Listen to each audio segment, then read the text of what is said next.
साथियों, स्वागत है आपका हमारे इस यूट्यूब चैनल में।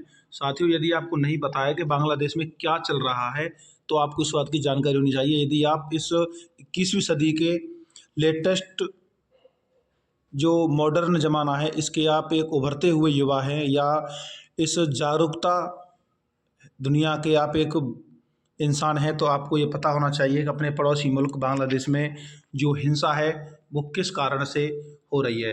जी हाँ साथियों, बांग्लादेश में बहुत तगड़ी हिंसा हो रही है और आपने खबरों के माध्यम से ये जानकारी भी की होगी। हम आपके लिए इसी में ये बताने के लिए आए हैं। इस बांग्लादेश में हिंसा का मेन कारण क्या है, इसकी वजह क्या है, और जो बांग्लादेश की तत्कालीन प्रधानमंत्री शेख हसीना, उन्होंने अपने पद से इस्तीफ़ा दे दिया है और डर की वजह से बांग्लादेश छोड़कर भारत में इन्होंने शरण ली थी। और इनके बेटे ने भारत को शुक्रिया अदा भी किया है कि आप लोगों ने या भारतीय सरकार ने या भारतीयों ने हमारी माँ को बचा लिया। चलिए पूरी खबर देखते हैं। साथियों, सबसे पहले बात करते हैं कि जो बांग्लादेश में हिंसा उठी है उसका मुख्य कारण क्या है। देखिए, यदि आपको इंटरनेशनल या नेशनल न्यूज़ की जानकारी चाहिए तो चैनल को एक बार सब्सक्राइब जरूर कर दें। चैनल को सब्सक्राइब कर लें, घंटी वाला आइकन जरूर दबा लें।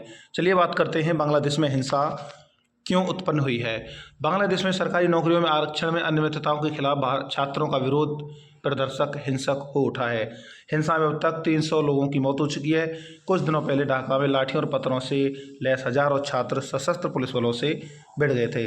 आप सभी को जानकारी होनी चाहिए कि आरक्षण के ऊपर मुद्दे को लेकर हिंसा उत्पन्न हुई है। अब बात करते हैं प्रदर्शनकारियों की डिमांड क्या है। सबसे बड़ा सवाल, अगर छात्रों की सरकार से मांग क्या है और बांग्लादेश में सरकारी नौकरियों को लेकर आरक्षण का क्या कानून है। दरअसल बांग्लादेश में आरक्षण प्रणाली के तहत 56% सरकारी नौकरियां आरक्षित हैं। इसमें से 30% आरक्षण साल 1971 के मुक्ति संग्राम के स्वतंत्रता सेनानियों के वंशजों के लिए रिजर्व है। यानी कि 1971 में जब बांग्लादेश आज़ाद हुआ था, भारत से निकलकर बांग्लादेश बना, तो उस समय जो स्वतंत्रता सेनानी थे बांग्लादेश के, उनके संतानों के लिए 30% आरक्षण है। वहीं 10% आरक्षण पिछड़े प्रशासनिक जिलों के लिए, 10% महिलाओं के लिए आरक्षण है। इसके अलावा 5% आरक्षण जातीय अल्पसंख्यक समूहों के लिए, 1% दिव्यांग लोगों के लिए रिजर्व है। ये जो हिंसा हो रही है बांग्लादेश में, इसका मुख्य कारण आरक्षण ही माना गया है। साथियों, शेख हसीना बांग्लादेश की प्रधानमंत्री जो बांग्लादेश को छोड़कर भारत में आई और उन्होंने शरण ली। भारत के प्रधानमंत्री नरेंद्र मोदी जी ने उनको शरण दी और उनको सुरक्षित रखा। इसके बाद बांग्लादेश की प्रधानमंत्री शेख हसीना के बेटे ने भारत का शुक्रिया अदा किया और शेख हसीना को शरण देने के लिए बांग्लादेश की एक अन्य पार्टी BNP के नेता वहाँ पर नाराज़ हो गए हैं। बांग्लादेश में सेना ने अपना पूरा शासन जमा लिया है और यूनुस इस अंतरिम सरकार के अध्यक्ष बनाए गए हैं।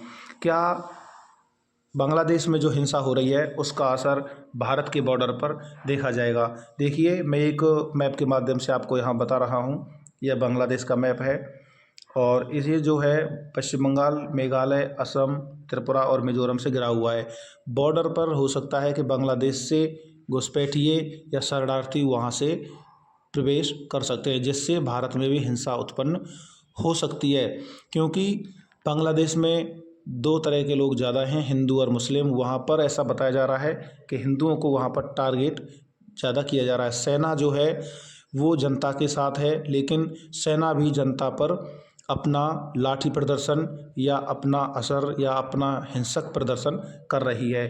आगे देखना क्या होगा, क्या भारत की राजनीति पर या बांग्लादेश की राजनीति पर एक से दूसरे देशों का असर आएगा। क्या भारत बांग्लादेश के इस व्यक्तिगत मामले में अपना पहल करेगा, ये अब देखने वाली बात है। चैनल को आप सब्सक्राइब कर लीजिए, नेक्स्ट अपडेट आपको मिलती रहेगी। धन्यवाद।